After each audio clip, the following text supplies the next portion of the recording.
నమస్తే. మనం 2026వ సంవత్సరానికి సంబంధించి రాశి ఫలాలు ఎలా ఉన్నాయో తెలుసుకుందాం. జనరల్‌గా మనకి బై డిఫాల్ట్ అనుకోండి 2026వ సంవత్సరం ప్రతి ఒక్కళ్ళకి నాయకత్వ లక్షణాలు కలిగిస్తుంది. రాజరికం ఉట్టిపడేలా జాబ్ కానివ్వండి, పర్సనల్ లైఫ్ ఉండే అవకాశం ఎక్కువగా ఉంటుంది. ఈ సంవత్సరంలో ప్రతి ఒక్కళ్ళకి కొత్తగా న్యూ ప్రాజెక్టులు రావటం, ప్రమోషన్స్ రావటము, బిజినెస్ అయితే కొత్తగా ఎక్స్పాన్షన్ చేసుకోవటము, లేదంటే ఫిల్మ్ ఇండస్ట్రీలో కానీ ఎక్కడెక్కడ ఉన్నా కానీ వాళ్ళకి కొత్త కొత్త అవకాశాలు వచ్చి జీవితం ముందుకెళ్ళటానికి యోగ్యకరమైన సంవత్సరం 2026వ సంవత్సరం. ఈ సంవత్సరంలో కుంభరాశి వాళ్ళకి ఎలా ఉందో మనం చూద్దాం. కుంభరాశి మనం గమనించుకుంటే గత కొద్ది రోజులకి వీళ్ళకి ఏలినాటి శనితో బాధపడుతూ ఉన్నారు. కానీ వీళ్ళకి ఒక శుభవార్త ఏంటంటే ఆ ఏలినాటి శని ప్రభావం స్లోగా తగ్గిపోతుంది. ఆల్మోస్ట్ మీకు 80% ఏలినాటి శని యొక్క ప్రభావం తగ్గిపోయి కొత్త కొత్త అవకాశాలు ఈ సంవత్సరం కూడా వచ్చే అవకాశాలు చాలా ఎక్కువగా ఉంటాయి. ముందుగా మనం కుంభరాశిలో ఉన్న నక్షత్రాల ప్రకారం చూసుకుంటే వీళ్ళకి ధనిష్ట 2, 3, 4 పాదాలు, శతభిషం 1, 2, 3, 4 పాదాలు, నెక్స్ట్ పూర్వభద్ర 1, 2, 3 పాదాలంతా కూడాను ఈ రాశిలో ఉంటారు. పేరు బలం కనుక చూసుకుంటే తెలుగు రాష్ట్రాల్లో మోస్ట్ పాపులర్ అయిన పేర్లంతా కూడా ఈ రాశిలోనే ఉంటారు. వీళ్ళకి గు, గే, గో, సా, సి, సు, సే, సో, దా అన్న అక్షరాలంతా కూడా మనకు కుంభరాశిలో ఉంటారు. సీత, సునీత, శ్రీను ఇలా రకరకాల పేర్లంతా కూడా కుంభరాశిలో ఉంటారు. మనం గోచార రీత్యా గ్రహస్థితి పెట్టి కనుక చూసుకుంటే శని వీళ్ళకి 2వ స్థానంలో ఉన్నారు. తర్వాత గురువు వీళ్ళకి 5వ స్థానంలో ఉండి జూన్ తర్వాత 6వ స్థానానికి వెళ్ళే అవకాశం ఉంటుంది. ఈ రాశిలోనే రాహు జన్మరాశిలో ఉన్నారు. 7వ స్థానంలో సింహరాశిలో వీళ్ళకి కేతు ఉన్నారు. ఈ యొక్క గ్రహస్థితిని బట్టి మనం కనుక చూసుకుంటే వీళ్ళకి లఘు గోచారం, సూక్ష్మ గోచారం ప్రకారం చూస్తే శని 2వ ఇంట్లో ఉండటం వల్ల సుఖ అర్ధ విహితం అంటారు. అంటే ఈ టైంలో మీకు ధనం వచ్చేది కొంచెం తక్కువగా ఉంటుంది. బాడీగా కంఫర్టబుల్గా ఉండే అవకాశం చాలా తక్కువగా ఉంటుంది శని. అయితే పోను మీకు ఈ పరిస్థితి నుంచి బయటపడి చక్కగా ముందుకెళ్ళే అవకాశం ఎక్కువగా ఉంటుంది. గురువు ఉండటం వల్ల పుత్రుల వల్ల ధనలాభం కలిగే అవకాశం ఎక్కువగా ఉంటుంది. కానీ జూన్ తర్వాత మీకు ఆర్థికంగా కొంచెం ఇబ్బందులు ఎదురయ్యే అవకాశం ఎక్కువగా ఉంటుంది. శత్రుబాధ ఉండే అవకాశం ఉంటుంది. ఫస్ట్ హౌస్లో రాహు ఉండటం వల్ల మీకు మానసిక ఒత్తిడి, శారీరక శ్రమ అధికంగా ఉంటుంది. 7వ ఇంట్లో కేతు ఉండటం వల్ల మీకు వృధా ప్రయాణాలు, పార్ట్నర్షిప్స్ తోటి గొడవలు, లేదంటే భార్యాభర్తల మధ్య గొడవలు అయ్యే అవకాశం ఎక్కువగా ఉంటుందని గమనించుకోవాలి. ఇది మనకి సూక్ష్మ గోచారం, లఘు గోచారం ప్రకారం. మీరు చూస్తే శని మీకు 2వ ఇంట్లో ఉండటం వల్ల ఏం జరుగుతుందంటే మన మహర్షులు ఏం చెప్తారంటే సదాక్లేశం వృధా వైరం సతతం కార్యనాశనం సంచార స్వజన దేశ పాపచింతనం ధనే శనేవు అని చెప్తారు. అంటే శని గనక ధనస్థానంలో ఉంటే ఏమవుతుందంట ఎప్పుడు ఏదో ఒక బాధగా ఉండే అవకాశము, గొడవలు పడే అవకాశము, ఏదైనా పని చేస్తే అది త్వరగా రిజల్ట్ రాకుండా ఇబ్బందులు పెట్టే అవకాశం ఎక్కువగా ఉంటుంది. తర్వాత సంచారం, అటు ఇటు తిరగటం, వృధా ట్రావెల్స్ అంత ఎక్కువగా ఉంటుంది. స్వజన దేశం, సొంత మనుషులతోటే గొడవలు పడే అవకాశం ఎక్కువగా ఉంటుంది. ఇవి కొంచెం గమనించుకుంటూ ఉండాలి. జనరల్గా ఈ టైంలో భార్యాభర్తల మధ్య గొడవలు, వాళ్ళ మధ్య దూరాలు వచ్చే అవకాశము, ఒక ప్లేస్ నుంచి ఇంకొక ప్లేసు మారే అవకాశం ఎక్కువగా ఉంటుంది. అయితే శని మీకు ఇబ్బందులు పెడుతున్నా కానీ ఆ ఇబ్బందులు రోజు రోజుకి తగ్గే అవకాశం ఉంటుంది. గురువు జూన్ వరకు చాలా యోగ్యతను ఇస్తూ ఉన్నారు. గురువు 5వ ఇంట్లో ఉండటంతో ఈ రాశి వాళ్ళకి పెళ్లి కాని వాళ్ళకి పెళ్ళయ్యే అవకాశం, పిల్లలు లేని వాళ్ళకి పిల్లలుగా పెట్టే అవకాశం ఎక్కువగా ఉంటుంది. శుభకార్యాలు చేసుకునే అవకాశం కూడా చాలా ఎక్కువగా ఉంటుంది. అయితే ఈ రాశి వాళ్ళకి 5వ ఇంట్లో గురువు ఉండటంతో ఏమవుతుంది, మనకి సంస్కృతంలో పురాతన గ్రంథాల్లో ఏం చెప్పారో చూద్దాం. అర్ధలాభం తైదైశ్వర్యం స్వకర్మరతి హర్షితం సదా స్వజన సౌఖ్యం చ పంచమస్తేద్ భవేద్ గురువు అంటారు. 5వ ఇంట్లో గురువు ఉండటంతో ఆర్థికంగా లాభం ఉంటుంది, ఐశ్వర్యం ఉంటుంది. ఏదైనా పని చేస్తే అందులో పని విషయంలో చక్కగా అందరూ అప్రిషియేట్ చేస్తూ ఉంటారు. తర్వాత సొంత జనులంతా, బంధువులంతా సపోర్ట్ చేసే విధంగా ఉంటారు. అయితే గురువు జూన్లో మారటంతో కొంచెం ఇబ్బంది పడే పరిస్థితి ఉంటుంది. వీళ్ళకి ధారాపుత్ర విరోధచ్చ స్వజనే కలహస్తద చోరాగ్ని నృపభీతిచ్చ షష్టమస్తేద్ భవేద్ గురువు అంటారు. అంటే ఈ టైంలో ధారాపుత్రులతో భార్యాభర్తల మధ్య గొడవలు ఎక్కువ అవకాశం ఉంటుంది.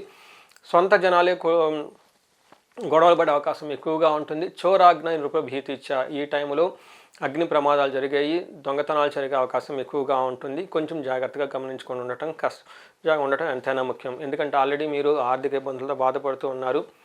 మిమ్మల్ని ఆల్రెడీ చీట్ చేసేయడానికి రెడీగా చాలామంది ఉన్నారు. ఈ టైంలో ఇవన్నీ జరిగే అవకాశం ఎక్కువగా ఉంటుంది. భార్యాభర్తలు చిన్న చిన్న మనస్పర్ధలు వచ్చినా కానీ ఒక స్టెప్ ఎన్నికి తగ్గి శాంతంగా ఉండటం చాలా ఉత్తమం ఈ టైంలో. రాహు 1వ ఇంట్లో ఉండటంతో దారాపుత్ర విరోధచ్చ ప్రవాసం రోగ పీడనం అర్ధహాని అర్ధహాని మహా కష్టం జన్మరాశికి ఫణి అంటారు. అంటే గురువు వీళ్ళకి ఫస్ట్ ఇంట్లో రాహు ఉండటంతో ఇది మీకు కొంచెం ఇంటి వాతావరణంలో ప్రెషర్స్ని తీసుకొచ్చే విధంగా ఎక్కువగా ఉంటుంది. ఉన్న పొజిషన్ నుంచి దూర ప్రాంతానికి వెళ్ళే అవకాశం ఎక్కువగా ఉంటుంది. హెల్త్ కాంప్లికేషన్స్ ఎక్కువ ఉంటుంది. కొంచెం ధనానికి కూడా ఇబ్బంది పడే అవకాశం ఎక్కువగా ఉంటుంది. 7వ ఇంట్లో కేతు ఉండటంతో భార్యాభర్తల మధ్య గొడవలు, పార్ట్నర్షిప్స్తో గొడవలు, అధికంగా ట్రావెల్ చేసే అవకాశం ఎక్కువగా ఉంటుంది. మీరు కనుక గమనించుకుంటూ ఉంటే జూన్ వరకు బాగున్నా జూన్ తర్వాత కొంచెం ఇబ్బందులు అధికమయ్యే అవకాశం ఎక్కువగా ఉంటుంది. ఈ రాశి వాళ్ళు వెయిట్ అండ్ సీ అన్న ప్రిన్సిపల్ని చక్కగా వాడుతూ ఉండాలి. పేషెన్సీ పేస్ యూ మచ్ అన్న ప్రిన్సిపల్ని మైండ్లో పెట్టుకొని ఉండాలి. ఒక 2 స్టెప్పులు తగ్గి సింహంలాగా వేటాడే ముందు సింహం ఎలా పొదల్లో నక్కుని ఉంటుందో జాగ్రత్తగా ఉంటుందో అలా గొప్ప అవకాశాల గురించి ఇప్పుడున్న టైంలో పేషెన్స్గా వెయిట్ చేయడం చాలా మంచిది. ఎందుకంటే రాబోయే టైంలో మీకు మంచి మంచి గొప్ప అవకాశాలు వచ్చే ఉన్నాయి. ప్రస్తుతానికి మీకు న్యూట్రల్గా తటస్థంగా ఉండాల్సిన టైం అని గమనించుకోవాలి. ఈ రాశి వాళ్ళకి నక్షత్రం ప్రకారం చూసుకుంటే ధనిష్ఠా నక్షత్రం వాళ్ళకి రాజ్యలాభము, సంతోషము, పట్టాభిషేకం, ధనాభివృద్ధి జరుగుతూ ఉంది. కానీ ఒక పక్కన ధన నష్టము చేస్తూనే దేహపీడనము, హెల్త్ కాంప్లికేషన్ కూడా తీసుకొని వస్తుంది. ఆ శతభిష నక్షత్రం వాళ్ళకి నాకు కెరియర్ ఫస్ట్లో నాకు ఈ శతభిష నక్షత్రం వాళ్ళే ఈ ఆన్లైన్ మీడియాలో టర్న్ అరౌండ్ చేసిన నక్షత్రం. నేను నక్షత్రాలు సిరీస్ చేస్తున్నప్పుడు ఈ శతభిష నక్షత్రం వాళ్ళకి సిరీస్ చేస్తున్నప్పుడు ఆ వీడియో విపరీతంగా వైరల్ అయ్యింది. నాకు ఫస్ట్ కాల్స్ వచ్చినాయి కూడా ఈ శతభిష నక్షత్రం వాళ్ళకి. చాలా క్లోజ్గా ఈ నక్షత్రం వాళ్ళని చూస్తూ ఉంటాను. మీరు నమ్ముతారా లేదో ఈ 26వ సంవత్సరంలో శతభిష నక్షత్రం వాళ్ళకి గోల్డెన్ టైం అని రాసి పెట్టుకోవాలి. ఎందుకంటే లాస్ట్ ఆన్లైన్ మీడియాలో ఇది 3rd ఇయర్, అంతకుముందు ఒక 6 ఇయర్స్. ఈ శతభిష నక్షత్రం వల్ల నాది పేరు ప్రఖ్యాతులు కూడా ఎక్కువగా వచ్చినాయి ఇది సిరీస్ చేయటంతో. ఎందుకని ఈ శతభిష ఈ నక్షత్రం వాళ్ళకి చూసుకుంటే ధనాభివృద్ధి, ధనం బాగుంటుంది, పట్టాభిషేకము, ప్రమోషన్స్ వస్తుంది, రాజ్యలాభము, కొత్తగా బిజినెస్ ఎక్స్పాన్షన్ చేసుకోవచ్చు, సంతోషప్రదంగా ఉంటారు. ఒకటే ఒక ప్రాబ్లం ఏంటంటే హెల్త్ కాంప్లికేషన్స్ ఉంటాయి ఈ 2లో. సో ఇంత చక్కగా శతభిష నక్షత్రం వాళ్ళకి ఉన్నంత ఈ 2026లో ఉండబోతున్నంతగా బెస్ట్గా ఇంతకుముందు అయితే నాకు తెలిసైతే లేదని నేను చెప్తాను ఖచ్చితంగా. అందుకని శతభిష నక్షత్రం వాళ్ళు ఉన్న అవకాశాలని సద్వినియోగం చేసుకోవడానికి రెడీగా ఉండండి. పూర్వభాద్ర వాళ్ళకి సంతోషము, రాజ్యలాభము, ధనవృద్ధి, ధనలాభము చక్కగా జరుగుతుంది. వీళ్ళకి కూడాను కొంచెం హెల్త్ కాంప్లికేషన్స్ ఉండే అవకాశం ఉంటుంది. నక్షత్రం ప్రకారం చూసుకుంటే అందరికీ చాలా చక్కగా ఉంది. కాబట్టి ఈ రాశి వాళ్ళు ఫస్ట్ చేయాల్సిన పరిహారంగా కనుక చూసుకుంటే వీళ్ళకి కుంభకోణం నవగ్రహ టెంపుల్ని ప్రతి ఒక్కళ్ళు విజిట్ చేయాలి.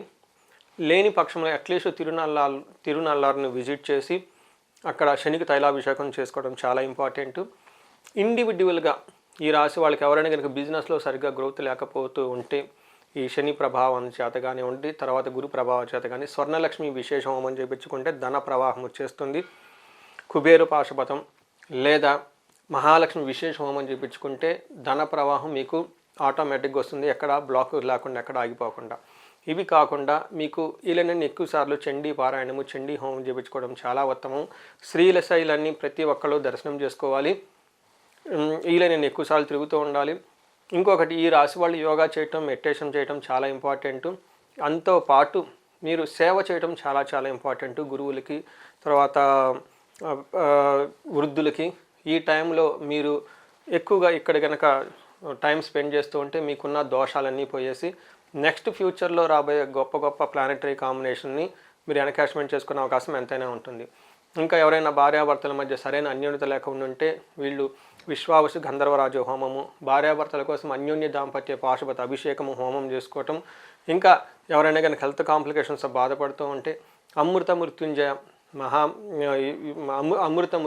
ఆయుష్య అమృత మృత్యుంజయ హోమాన్ని లేదంటే కంప్లీట్ శాంతి పూజలు చేయించుకోవటం ద్వారా మీకున్న పరిస్థితుల్ని అధిగమించేసి ముందుకెళ్ళే అవకాశం చాలా ఎక్కువగా ఉంటుంది. ఈ రాశి వాళ్ళు 2026వ సంవత్సరంలో అష్టైశ్వర్యాలతో భోగభాగ్యాలతో తలతూగుతూ జీవితంలో ముందుకెళ్లాలని చెప్పేసి నేను కోరుకుంటున్నాను. నమస్తే.